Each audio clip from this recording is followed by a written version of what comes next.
ഇറാന്റെ ആണവ കേന്ദ്രങ്ങൾ തങ്ങൾ സംരക്ഷിക്കുമെന്ന് റഷ്യ പ്രസ്താവിച്ചു.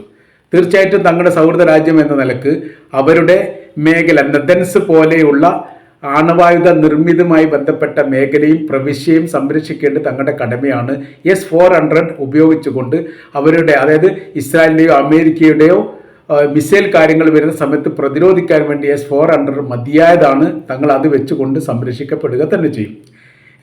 ഫോർദോ, ബുഷർ, നദൻസ് എന്ന് പറയുന്നതാണ് 3 ആണവ റിയാക്ടറുമായിട്ട് ബന്ധപ്പെട്ട ഇറാൻ്റെ പ്രധാനമായിരിക്കുന്ന ഏരിയകൾ. ഈ 3 ഏരിയകളിലും വേണമെങ്കിൽ തങ്ങൾ സംരക്ഷണം നൽകും. നദൻസുമായിട്ട് ബന്ധപ്പെട്ടത് ഇതിൻ്റെ മുൻപിലും വലിയ വിവാദമായിരിക്കുന്ന വിഷയമാണ്.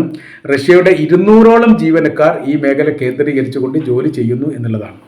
അപ്പോൾ ഈ മേഖല കേന്ദ്രീകരിച്ച് ജോലി ചെയ്യുന്നു എന്നതിൻ്റെ അർത്ഥം അവരാണ് ഇതിന് വലിയ സഹായം നൽകുന്നത് എന്നുള്ള. ഇതിന് മുൻപ് തന്നെ ഇസ്രായേൽ ആരോപിച്ചിട്ടുണ്ട്, റഷ്യയുടെ വലിയ സഹായത്തോടു കൂടിയാണ് ഇറാൻ എന്ത് ചെയ്യുന്നത്, ആണവായുധം വികസിപ്പിച്ചെടുക്കുന്നത്. ഏറെക്കുറെ അവർ ഈ മേഖലയിൽ വലിയ മുന്നേറ്റം നടത്തിയിരിക്കുന്നു. 90% മുന്നേറ്റം നടത്തിയിരിക്കുന്നു എന്നാണ് പറയുന്നത്. 60 മുതൽ 90 വരെ അവർ മേഖലയിൽ മുന്നേറ്റം നടത്തി എന്ന് പറയുന്ന സമയത്ത് വളരെ പെട്ടെന്ന് തന്നെ ആണവായുധം നിർമ്മിക്കണമെന്ന് ഇറാന് തോന്നുകയാണെങ്കിൽ അവർക്ക് സാധിക്കും എന്നുള്ള തരത്തിലേക്ക് കാര്യങ്ങൾ എത്തുന്നു.